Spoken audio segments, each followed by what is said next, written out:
Welcome on in, everybody, to our show, Gatemen at a Glance. Today we are here at a special feature here at Fenway Park. I'm joined by our broadcaster, Jake Garcia out of Arizona State and Eric Bramer out of Northwestern. And they weren't able to join us on our last show, but I would just like to introduce our broadcasting staff here. And what a better place to do it than at Fenway Park, guys. So, Jake, what are your early impressions of working for the Cape League? Well, working for the Cape League has been great so far, and I think all the perks that come with it, like being able to come to Fenway Park and stepping foot on the field, just validate that. And I love being around the baseball team every single day, love going out to games and calling that. It's not really work. You hear people say it all the time, but when you're watching baseball, it's not a job at all. Yeah, this is a pretty nice office to have, I'll tell you that. And Eric, what has shocked you about the Cape League working here? Any surprises? Not really surprised by anything, but I guess if I had to pick one thing, it's that the schedule moves very quickly. We're already almost halfway through our season, and time has just flown by, so now I'm going to try and make the most out of every day and enjoy the rest of the summer. And Eric, what are your impressions of the team so far? Well, it's a lot of fun to cover, and I think there's just a different vibe around the team so far this year. Even though I wasn't here last year or the year before, you can tell people are much more optimistic about their chances playing 500 ball, and I think they have the potential to be above 500. And Jake, what are you looking to improve on as a broadcaster this summer working in the Cape League? It's funny because I try and go back and listen to all my broadcasts when I go on my runs, and while that's not actually possible, I do learn a lot about myself, and I think just varying up the different verbs that I use is always important. Making sure that I'm focusing on each word and giving each word my full attention, not trying to look forward to anything that I want to say. But mostly just verbs and verb tenses is my biggest improvement. And Eric, you know, so far we've only been here for 3 weeks, but what sticks out to you as your favorite memory working for the Gatemen thus far? Well, it wasn't a pleasant memory at the time, but I think the thing that I'll remember is that 3-delay game that we had just a few nights ago, and we had a lightning/tornado delay to begin the game, then about an hour lightning delay, and then the sprinklers went off, and that finally ended it. It was a very frustrating night at the time, but I think looking back, we're going to look back on it fondly. I'm sure we will, and I'm sure we'll look back on today fondly. You know, these players, they dream of playing at Fenway Park their whole lives, and us reporters, we hope to be back and report for you live here, and stick with us, and we'll have all of your Fenway updates. I'm glad I got to introduce you guys to Jake Garcia and Eric Bramer. Stick with us on WCTV for home games this season. I'm Eric Bramer at Fenway Park, where the Wareham Gatemen are taking batting practice as part of the annual CCBL Workout Day. I talked to Cooper Ferris last night after the game. He said that while this is a fun experience for everyone involved, especially the players, many of whom are experiencing Fenway for the first time, it might be tempting for players to hit one over the left field fence, the Green Monster. But scouts are here and they're going to be taking notes, so the best players, he said, will use the entire field and try and show their best stuff, maybe even using the right field fence as well. I'm Jake Garcia reporting live from Fenway Park. The Wareham Gatemen are just minutes away from taking the field in what will be their annual trip to Fenway Park, in which they work out in front of Major League scouts. Many of these players are stepping foot on Fenway for the first time, and a lot of them have expressed childlike enthusiasm up to this point. It's natural. You're stepping on a big league park. The Green Monster's in left field. You're going to want to see how many balls you can hit over the fence. And for me, it's my first time too. In fact, this green wristband connotes that I'm not even supposed to be on the field. We snuck onto a tour as well to get on top of the Green Monster. And so I guess the message that this stand-up is saying is that we're just out here to have fun. This stand-up is all about having fun, and the Gatemen players trying to have a lot of fun as well. We'll see how many dingers go over the Green Monster here in just a few seconds. I'm Jake Garcia reporting from Fenway Park. I'm Megan O'Brien reporting live from Fenway Park as the Wareham Gatemen are just moments away from taking batting practice here today. Last year the Gatemen set a record in the amount of balls hit over the Green Monster in Kyrie, Washington. We'll see if they can challenge that record again today. For WCTV, reporting at Fenway, I'm Megan O'Brien. I'm Eric Bramer here at Fenway with Evan Hill, and Evan, you're a lefty. I am. As I am, and that means that we're both interesting people. You were telling me something interesting the other night about a theory you have about something called a velo pouch. What exactly is a velo pouch? Okay, so a velo pouch is where someone puts weight on intentionally in their stomach region in order to throw harder. And what you do is you use your hips to throw that stomach forward, and it gives you a little extra velo. I'd like to give a shout out to Nick Siri. He's got a velo pouch. Arm's been looking really good lately. Is there anyone else on the pitching staff that you think of that has a velo pouch? You know, we don't have a lot of velo pouch guys, but if I were to say maybe Shea Spitzbarth, he's got a decent velo pouch, and Brett Hanowich as well. Is it something that would be lessened if you had muscle, 5 pounds of muscle per se, or is it just fat? Does it have to be fat? No. Muscle doesn't get you velo. Fat gets you velo, and especially in the velo pouch region. And is that what you're trying to replicate here with your hat inside your waistband? Yep. You know, I'm just hoping, you know, maybe one day, as long as I eat enough, that specifically, you know, targets that region of my body, that, you know, my arm will start moving faster. Evan Hill having plenty of success this year without the velo pouch. Imagine where he'd be if he had 5 pounds of fat around his torso. I'm joined by Gatemen pitcher Ryan Williamson. And Ryan, last year you played for the Wareham Gatemen, but you left before you had the opportunity to come to Fenway Park. What does it mean for a college guy to have the opportunity to go on the field today? You know, it's just an honor. I mean, I'm a Yankee fan personally, but it's always an honor to go to Fenway Park, one of the most historic baseball parks in the country. So, yeah, it's just an honor, honestly. So you said you're a Yankee fan, so is there a little bit of rivalry when you step on the field tonight? Yeah, this is my first time being in Fenway, but, you know, it's got to be pretty awesome to play here, honestly. Hi, we're here with Grant Dyer from UCLA. First off, is this your first time at Fenway Park? It is my first time at Fenway Park. All right, so if you were to pitch here, do you think what Red Sox player would you like to pitch to here? Come on, dude. Come on, dude. Is he new? Did they bring him up? Yeah, he's brand new. Haven't brought him up yet. He's brand new? Yeah. Okay. Well, that's all I got here at Fenway, so I'd like to interview Jacob next. Hi, we're here with Jacob, our one of our announcers, broadcasters. Jacob, I was wondering, during the lightning and rain delay and the sprinkler delay, how did you keep yourself motivated to speak through the entire thing and keep the fans interested? It was honestly one of the most difficult things I've ever done, and I know as a player it's incredibly difficult to get amped up again, and for us it was the exact same thing. I go in expecting the game to start at 7, it gets delayed 45 minutes, so I'm home later as it is. Then when the sprinklers turn on, I just feel like quitting. If you go back and listen to the broadcast, I'm just like, this was difficult for everyone involved, let's just go home. Have you ever been a part of something like that in your life? I don't think so. And the funny thing was your head coach knew that the sprinklers was going to go on, and he still fought to keep that game going. It was funny, but no, I've never been a part of something like that. Well, Coop's a winner, and he really likes to win. He'd do anything to win. My third question is, during that game, was there any point in which you wanted to just be like, hey, Coop, the game's over? Yeah. After that second delay, I was just like, let's just go home.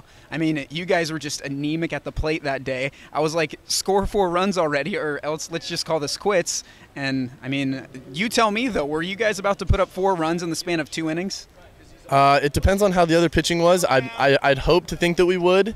My last question to you is, do you have any UCL tear after you throwing the ball from about 66 feet behind home plate to me, or behind the pitcher's mound to me? No, I don't. And the funny thing was, the president actually told me to stand in front of the mound. And I was like, that's the worst idea I've ever heard. I'm going to stand behind it, throw a little sidearm action in there with some movement. I think my velocity was pretty good. And then I think the scouts were also raving about the amount of movement it had. I caught that ball, and it was not fun to catch. We're here at Fenway. Thank you so much. I'm Preston Grand Prix. This is Jake Garcia. Go Gatemen. I'm Megan O'Brien, joined by Kramer Robertson, second baseman for the Wareham Gatemen. And Kramer, last year you had the experience to play for the Gatemen and also take batting practice here at Fenway. What was the most memorable part of that? Probably going to take batting practice and try to hit balls over the green monster. You know, not many people get the opportunity to do that. And it's a little bit more difficult than you think it is. But I was able to get 1 out last year, and hopefully I can get another one this year. Ideally, if you had to predict, how many balls are the Gatemen team going to hit over the green monster as a whole? I'll give us anywhere between 10 and 15. I think we'll get that many. And now, you've been here at Fenway before, but if you were playing at Fenway for the big leagues, what major league pitcher would you hope to face? Oh, man. I think it'd be fun to face Kershaw just because he's the best in the game right now. And so I'd love to see how I could match up against him. You know, that'd be the biggest challenge for sure. He'd probably strike me out in 3 pitches, but it'd still be fun to be up there. Now, there's a lot of scouts here today. Does that intimidate you at all? No, I won't even notice them. I'm just going out there to have fun. I'm not really worried about them today. I think, you know, my whole summer will speak for itself if I can play well in the games. And, you know, this is once-in-a-lifetime opportunity. And so I'm not worried about the scouts today. I'm just trying to have fun.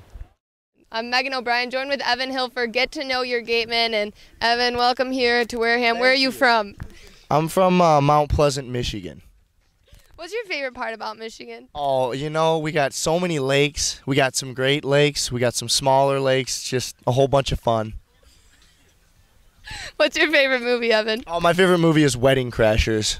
What's your favorite part in the movie? Well, you know, we'll keep this PG, but I love the fact that they're crashing weddings. I think that's hilarious. What's your favorite food?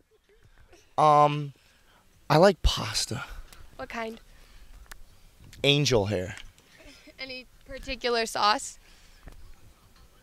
No, I like all sauces. Red, white, blue, all of them. Interesting. What's your favorite holiday?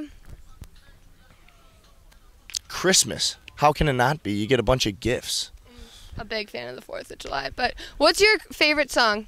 Well, hold on. We got to back that up. You know, the 4th of July is great and all. You know, everyone loves independence, but there's only so much you can celebrate for independence, you know, because you get to celebrate it every day of your life. Yeah. But Favorite song?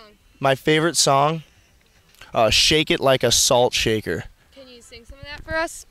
No, I don't know any of the words, but I love that song. Great beat. All right, everybody, that's Evan Hill out of Michigan, joined for Get to Know Your Gatemen. I'm Eric Bramer with Get to Know Your Gatemen. I've been told that these two are a package deal. I'm here with Zach Houston and David McKinnon. First, Zach, can you tell me a little bit about yourself? Where are you from? Well, like you said, my name is Zach. I am from Mississippi, Poplarville. And did you like growing up in Poplarville? Is it a nice place to be raised? Yes, very, very small, though. Very small. How about you, Dave? Where are you from? I'm a local kid. I'm about 25 minutes north of the Cape. And it's pretty nice. It's a town called Easton. How are you guys enjoying the Cape League so far? It's great. I like it also. All right. Some more personal stuff. What's your favorite movie? Ooh, so many to choose. Probably I would have to go with Dumb and Dumber. Dumb and Dumber 2. All right. You're a very high-class humor guy then, both of you. Yes. You're not into the the intellectual stuff. You're more with the Jim Carrey and the Jeff Daniels, that kind of stuff. All right, interesting. How about your favorite food? What's your favorite food? I'm a big fan of steak, but only if it's cooked right. And what would that be cooked? Medium? Medium well? No. Medium rare. Medium rare. So you shoot the pig, or excuse me, shoot the cow, Yes. and then you just cut a hunk off of it, and then you eat it, sear it. Okay, how about you? I really like tater tots. All right, anything on the tater tots? Ketchup for dipping. That's about it, though. Okay, interesting. You don't go with anything more adventurous than that? I like curly fries also. That's about it. All right, this was a very illuminating talk with Zach Houston and David McKinnon. I'm Eric Bramer, and this was Get to Know Your Gatemen.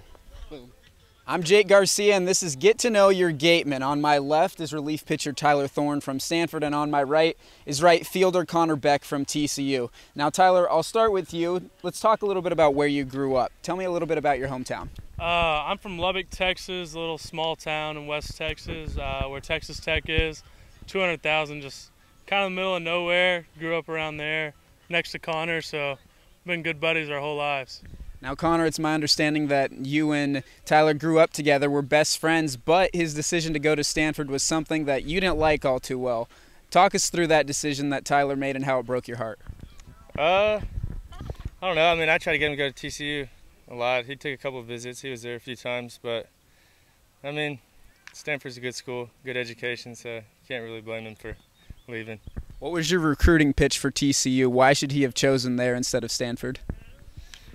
Close to home, some good-looking girls. It's also, I mean, it's a good education too, but I don't know, Stanford quality, but I don't know. Football team's good, and we've been to Omaha twice in the past 2 years. So. Now we'll go with your favorite baseball memory, Tyler. My favorite baseball memory, I don't particularly like talking about it too much, but I played in the Little League World Series when I was 12, and I was a little short and fat. I didn't pitch back then, just fat enough to hit some home runs. So yeah, I played in the Little League World Series. We got like 3rd place down there in Williamsport, so that was one of my favorite memories. And Tyler, now I'll go to, or excuse me, Connor, now I'll go to you. What's your favorite baseball memory? I mean, probably dogpiling to go to Omaha after we beat A&M Super Regional. That's pretty awesome. Not a lot of people get to do that, so it's pretty special. Now we're going to kind of take a 180 here. These are just a bunch of jumbled questions trying to form some cohesive unity. What's your favorite movie?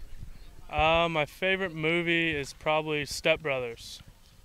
Why is your favorite movie Step Brothers? What's your favorite part from it? Will Ferrell's probably my hero. Okay. Big Will Ferrell fan. All right. Oh, Eric, it's you now. I'm Connor Beck. Well, we don't really want to get to know you. We've heard enough of you on the broadcast. So, Tyler Thorne, I'll go one final question for you. And that question, I really don't know what this question is going to be. How do you like the Cape so far? I love it. I've never been to the East Coast, actually. I go to school in California. I'm from West Texas. Kind of stayed from the south to the west. Lost my hat about 4 times. But I've never been to the East Coast, so I mean, I'm liking it a lot. It's close to the water. Ton of good seafood. I love seafood, so I'm loving it. Just enjoying winning, meeting the new guys, and so it's been a lot of fun. That's Tyler Thorne, a relief pitcher from Stanford, and Connor Beck was right here. Now it's Eric Bramer. So this is the end of Get to Know Your Gatemen. We are now joined by Gatemen native Ryan Delgado, who is working for the Cleveland Indians as an intern. Started here in Wareham and has worked his way up to the major leagues. And thank you so much for joining us, Ryan. Just tell us a little bit about what it was like growing up in Wareham with the Wareham Gatemen in your backyard. Yeah, absolutely. Well, I'm from Swiss Beach, so you can see those splaying field lights. Every time we have a night game, and it's something I've always wanted. I always went there with my dad to go check out a game whenever we could. After my Little League games, or after my my Babe Ruth games, or even after high school games, continuing through there. So it's something that's always been part of my fabric, and being from Wareham, I've always watched the games, and then playing Legion baseball. We were basically rubbing shoulders with these guys. And so it's something that, it's definitely part of who I am. So what's it like to watch those guys who are Gatemen that you watched in the stands at Spillane Field growing up make it to the big leagues where you're at now and see them play on a different level? Well, that's great. I mean, granted, we work in different avenues of the baseball business, but, it shows that hard work pays off. And you can definitely tell the special guys that are there and who have a chance, and then some guys who may be lesser talented, but they're working their tails off getting to where they need to be, whether it be in the minors or in the big leagues. Every person has a story. It's really cool to see that, and that kind of that melting pot that creates. And I think it's a really good overall experience. Now, you said every person has a story, and I'm curious, what is your story that convince you to continue pursuing baseball as a career in the organizations? Yeah, so I went to Upper Cape Tech, Wareham native, but so I went there and I actually did environmental engineering, so not very close to baseball, and I went to school for that as well. And then I realized, that sports is a business, and I could actually pursue something that I actually have a caring, devoted passion for. You have to be realistic, especially in the area that we're from, where it's very rare that anyone makes it out as a professional athlete or even an amateur athlete, that matter. And so I realized it was a business, and I realized I had the talent and the ability to maybe do something. I realized it was really difficult to get involved, but hey, why not take a shot? And so it started all the way from there, and just decided to, after I went to college, to play baseball at the Division III level, and just wanted to stay involved with it. No matter what it may be. I mean, there's many facets that I was, looking into, whether it be marketing, promotions, ticket sales, social media, new media, and I kind of found, a good niche currently. And granted, still an intern here at the big league level, but that's further than a lot of people have gotten or will ever get. And so I'm almost there, in terms of making this a full-time career, but it's something that I enjoy. I enjoy coming to the ballpark every day. I don't come to an office 9 to 5 and keep my head down and do nothing. I'm running around on the field doing this, doing that, and I wouldn't have it any other way. So you said before that the reason you decided to pursue a career in baseball is because you discovered that sports is a business. You wanted to find something you're passionate about. What made you decide baseball opposed to other sports? The quick answer is I gravitated towards it. I was good at it when I was a kid. Again, all things considered. Basketball was definitely my first love. Everyone loved their Michael Jordan days, and I wasn't exempt to that. And I just kind of gravitated towards baseball. I remember I kind of really got good at it when I was, I made the major league team, as we call it, in Wareham, and as a 9-year-old, which is very rare. And I caught right away. I've been a catcher since I was 9 years old, all the way through college. And just something I gravitated towards and had a really good time with it. I grew up, I loved Ken Griffey Jr., I loved Pedro Martinez, Nomar Garciaparra, those kind of guys that get you going. And then the Little League World Series, that's, for me, that was must-see TV. And, I love just playing the game. And it's a different game. It's so unique in kind of the way that it's structured and the things you can do with it. And I really like the game. And it's full of life lessons and things that I wasn't prepared for when I was a kid, and now that I'm older, it's definitely, I can see the benefits that that it gave me when I was from 9 to 18 years old. What are your favorite memories from Spillane Field?